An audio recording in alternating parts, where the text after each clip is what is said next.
আমরা আজকে সুখী হওয়ার কৌশল নিয়ে একটি আলোচনা করব।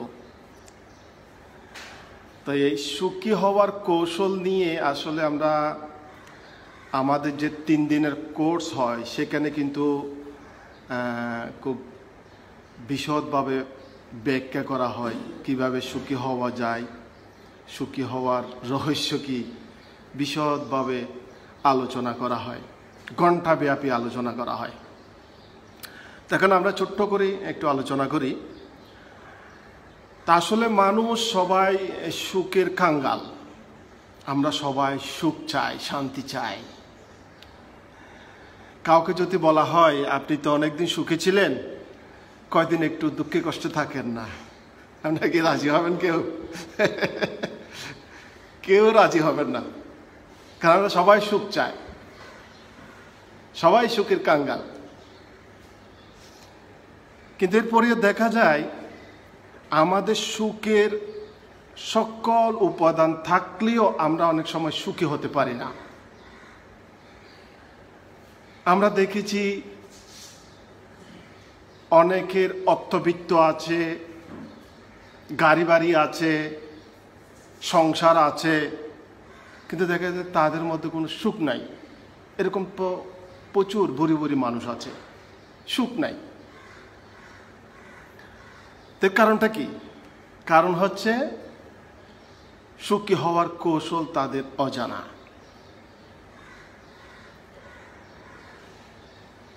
একজন বড় কর্মকর্তা, অফিসের বড় কর্মকর্তা, সে অফিসে অনেক বড় দায়িত্ব পালন করেন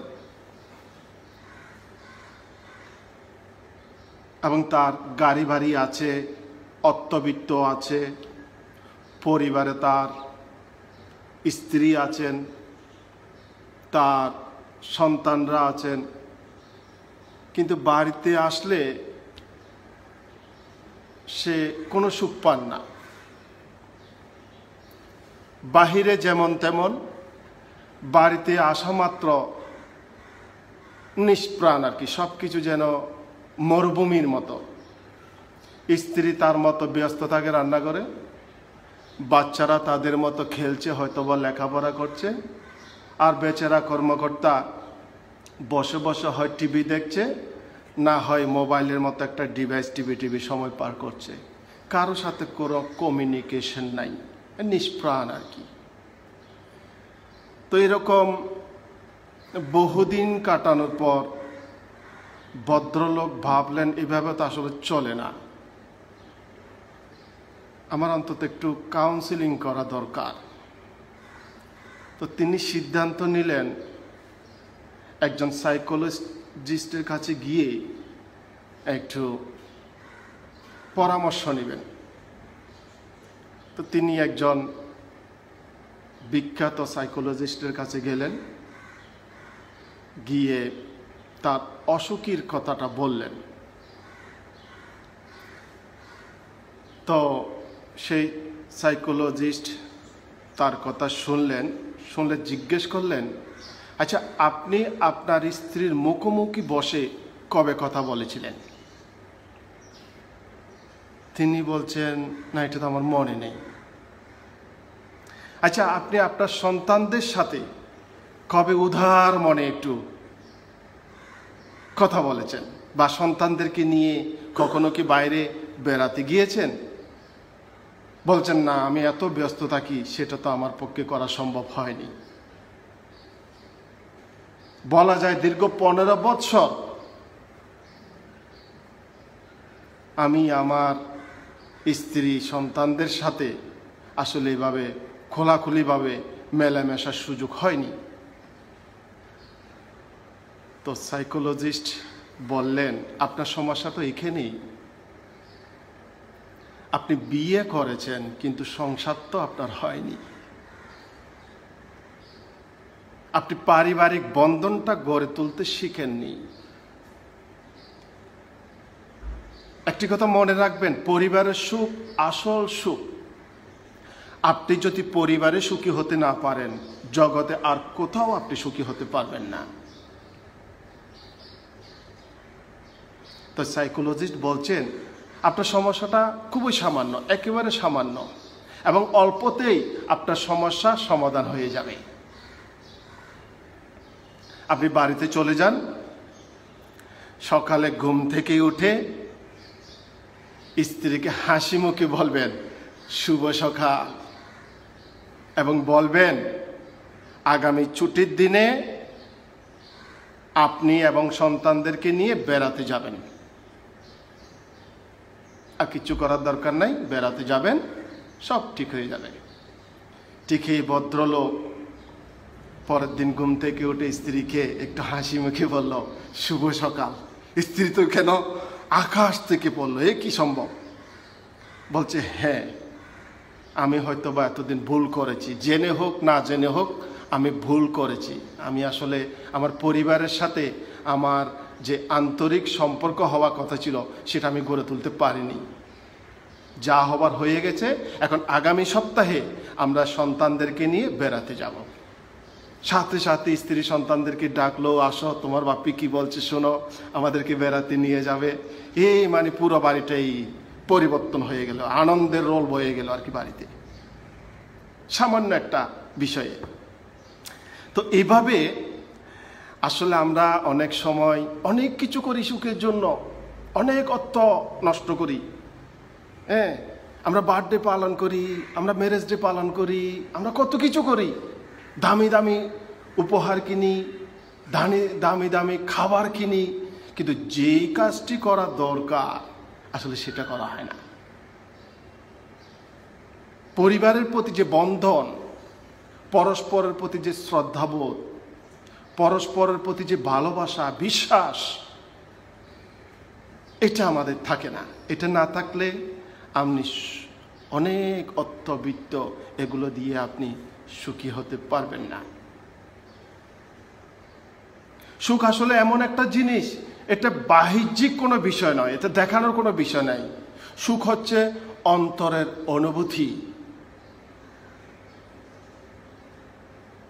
তবে এই অন্তরের অনুভূতি আপনি কিন্তু একটি ভালো পরিবেশে থাকলে আপনার সুখী হওয়ার সম্ভাবনা বা সুযোগটা বেশি থাকে।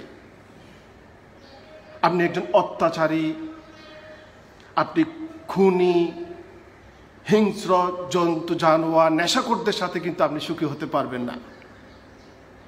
সুখী হওয়ার জন্য আপনার একটা ভালো পরিবেশ দরকার, ভালো মানুষের সাথে আপনার সংস্পর্শ থাকা দরকার, তবে আপনি সুখী হওয়াটা সহজ হয়।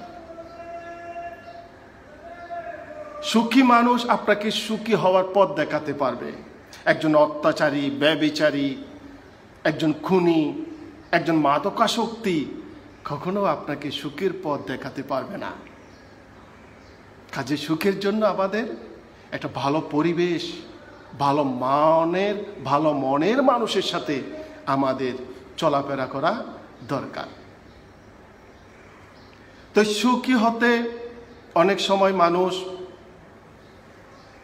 অন্যকে অনুসরণ করে এবং কখনো কখনো চমক দেখাতে চায়, মানে অপরকে চমক দেখিয়ে সুখী হওয়ার একটা কৌশল অনেকেই নিয়ে থাকেন। আসলে অপরকে অনুসরণ করে বা কাউকে চমক দেখিয়ে এটা সাময়িক আনন্দ পাওয়া যায়, কিন্তু সুখ পাওয়া যায় না। একটা খুব প্রাচীন একটি গল্প আছে। গল্পটি হচ্ছে এরকম: একজন শৌখিন রাজা তার সব সময় সুখ পান, মানুষকে অনুসরণ করে, মানুষকে চমক দেখিয়ে সে সুখ পান, আনন্দ পান। তো একদিন তার রাজ্যের যে সেরা তাঁতিকে খবর দেওয়া হলো।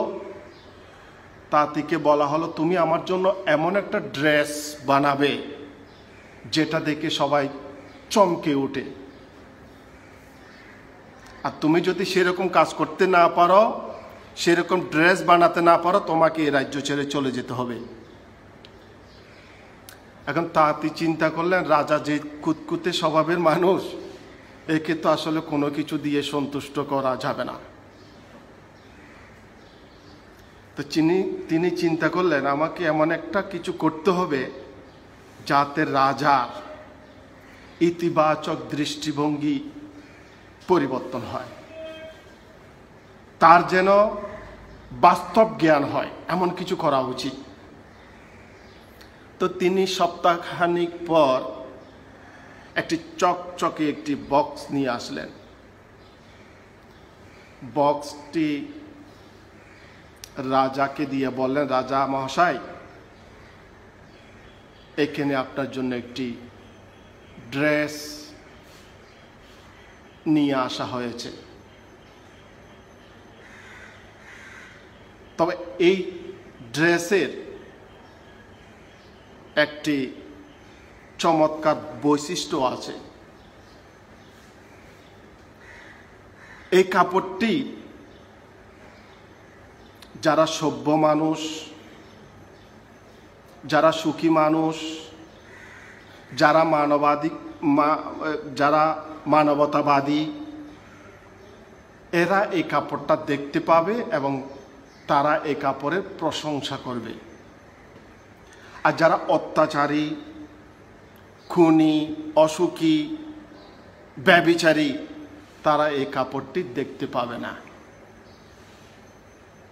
রাজা বলেন, হ্যাঁ এটা তো খুব ভালো কথা, হ্যাঁ খুবই ভালো কথা, আমার ড্রেসটা যারা ভালো মানুষ তারা দেখতে পাবে এবং তারা প্রশংসা করবে, এটা তো খুবই ভালো কথা। তো তাঁতি বললেন, আসুন। রাজাকে অন্দরমহলে নিয়ে গেলেন। নিয়ে গিয়ে তাঁতি রাজাকে কাপড়টা পরিয়ে দিলেন, ড্রেসটা পরিয়ে দিলেন। পরিয়ে দেওয়ার সাথে সাথে তাঁতি বলছে, হ্যাঁ খুব চমৎকার লাগছে রাজা, আপনাকে অসম্ভব সুন্দর লাগছে। কিন্তু রাজা কোনো ড্রেস দেখতে পাচ্ছেন না। আবার তিনি যে ড্রেস দেখতে পাচ্ছেন না সেটা আবার সে প্রকাশও করতে পারছেন না, কারণ ড্রেস দেখতে না পারা মানে সে অত্যাচারী, সে খুনি, সে অসুখী, সমস্যা হল না। এখন সে ড্রেস দেখতে পাচ্ছে না, এটা আবার প্রকাশও করতে পারছে না। এখন তাঁতি বলছে, হ্যাঁ খুব চমৎকার লাগছে, এটা সে খুশি, কিন্তু রাজা তো মনে মনে খুবই অসন্তুষ্ট, কষ্ট পাচ্ছে, লজ্জিত। এখন উপায় তো নাই। যা হোক, তাকে জনসমুখে আনা হলো রাজাকে। এখন এখানে উজির, নাজির, সামসা যারা আছে সবাই বলছে, হ্যাঁ রাজাকে অনেক সুন্দর লাগছে, সুন্দর লাগছে। আসলে কেউ কিন্তু ড্রেস দেখছে না। সবাই কেন বলছে? কারণ যদি বলে ড্রেস দেখা যাচ্ছে না, তাহলে তো সবাই কি হবে? বেবিচারী, অত্যাচারী হিসেবে পরিচিত হবে। এখন সবাই হ্যাঁ কি ভালো মানুষ হবার জন্য, সভ্য মানুষ হবার জন্য, সুখী মানুষ হবার জন্য বলছে, হ্যাঁ দারুণ, রাজাকে অনেক চমৎকার দেখাচ্ছে, ভালো দেখাচ্ছে। ওইখানে একটা 10 বছরের একটা শিশু ছিল। 10 বছরের শিশুটি রাজাকে আগাগোড়া দেখে বলছে, রাজা তো আসলে কিছু পরেননি। হ্যাঁ, রাজা তো আসলে কিছু পরেননি। রাজা লজ্জিত হলেন এবং সিদ্ধান্ত নিলেন, আসলে চমক দেখিয়ে সুখী থাকা যায় না। তিনি সিদ্ধান্ত নিলেন, না, এই কাজ করা যাবে না, বাস্তবমুখী সিদ্ধান্ত নিতে হবে, বাস্তবমুখী কাজ করতে হবে। তো এটাই আমাদের মধ্যে দেখা যায় অনেক ক্ষেত্রে। এরকম চমক দেখিয়ে একটু ভালো থাকতে চাই, একটু আনন্দ পেতে চাই, সেটা আসলে খুব সাময়িক। একটা সময় যখন সেটা মানুষের মধ্যে প্রকাশ পায় না, উনি তো আসলে চমক দেখাতে চাচ্ছেন, শেষ পর্যন্ত দেখা গেল কি ওনার যে লজ্জা, ওনার যে পরাজয়টা অনিবার্য হয়ে দাঁড়ায় আর কি। তা আমরা যেটা চাচ্ছি, এই যে সুখের জন্য যেটা করা দরকার, প্রথমে নিজেকে ভালোবাসুন, নিজেকে ভালোবাসুন, পরিবারকে, মানুষকে ভালোবাসুন, পরিবেশকে। আপনি যতই মানবিক হবেন ততই দেখবেন আপনার ভেতরটা উদার হয়ে যাবে। হালকা হয়ে যাবেন। যতই হালকা উদার হবেন, ততই আপনার মধ্যে ভালো লাগা, সুখ বিরাজমান হবে। তারপর যে কাজটি করতে হয়, আমাদের আসলে সন্তুষ্ট থাকতে হয়। আমরা আমাদের যতটুকু অর্জন, যতটুকু আমরা পেয়েছি, যতটুকু আমাদের আছে, এটার উপর একটু সন্তুষ্ট থাকতে হয়, হাসি খুশি থাকতে হয় সব সময়। আপনি যদি সন্তুষ্ট থাকতে না পারেন, আসলে আপনি হাসি খুশিও থাকতে পারেন না। হাসি খুশি থাকতে হয়। হাসি খুশি মানুষের কোনো দুঃখ থাকে না, কষ্ট থাকে না। হ্যাঁ, এখন তো করোনা কাল, দ্রব্যমূল্য বৃদ্ধি, চতুর্দিকে লকডাউন, এক পরিবেশের মধ্যে দিয়ে তো আমরা তো আসলে হাসতেও ভুলে গেছি, ঠিক কিনা? তখন এই না হাসতে না হাসতে আমাদের কি হচ্ছে, আমাদের একটা জড়তা চলে আসছে, আমাদের মধ্যে একটা হীনমন্যতা, একটি দুঃখ কষ্ট, মানে যে ফ্রেশনেস, সেটা কিন্তু আর থাকছে না। তো আমরা কি একটু হাসার চেষ্টা করতে পারি না? কি বলেন দুলাবাবু, কি বলেন? চলেন একটু হাসি।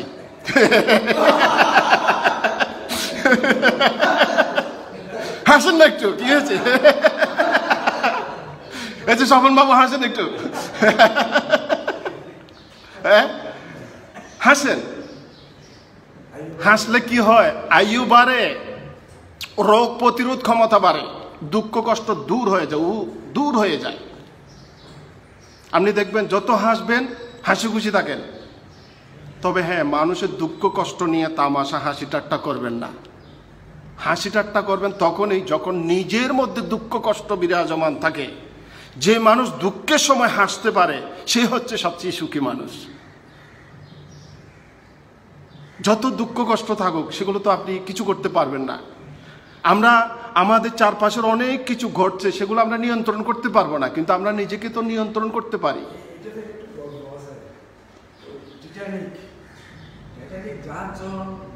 হ্যাঁ হ্যাঁ, ঠিক আছে, টাইটানিক, ওইখানে একটা কৌতুক করা হচ্ছিল। Thank you. হ্যাঁ, মানে দুঃসময়ে যদি আপনি মানুষের মনোবল চাঙ্গা রাখতে চান, হ্যাঁ, তাকে হাসানোর চেষ্টা করবেন। দেখবেন মানুষের যে দুঃখ কষ্টগুলো ভুলে যাওয়া সম্ভব। আর যে কথাটা বলছিলাম সুখের জন্য, আমরা কৃতজ্ঞতা বোধ থাকতে হবে। কেউ যদি ন্যূনতম উপকৃত করে থাকে, হ্যাঁ, আমরা তো অনেক সময় বলি ধন সম্পদ দিয়ে কেউ কাউকে না, একটা পরামর্শ দিয়েও তো মানুষকে অনেক বড় ধরনের উপকার করতে পারে। তো সেরকম যদি কেউ ন্যূনতম উপকার করে থাকে, আমরা তার কৃতজ্ঞতা স্বীকার করব। আর ক্ষমা করতে শিখব। মানুষ মাত্রই ভুল করে। আমি যদি কোনো ভুল করে থাকি, আমি ক্ষমা চেয়ে নেব, এবং কেউ যদি আমার উপর অন্যায় আচরণ করে থাকে, আমি তাকে ক্ষমা করে দেব। তো ক্ষমা চাওয়া এবং ক্ষমা করে দেওয়ার মধ্য দিয়ে মানুষের আত্মবিশ্বাস বেড়ে যায়, সাহস বেড়ে যায়। আর বেশি বেশি মেডিটেশন করবেন। মেডিটেশন করলে মনে জোর বাড়ে, নিজের উপর নিয়ন্ত্রণ চলে আসে। তো যখনই মনে জোর বাড়ে, নিজের উপর নিয়ন্ত্রণ আসবে, একটা ফ্রেশনেস, এটাই হচ্ছে সুখ।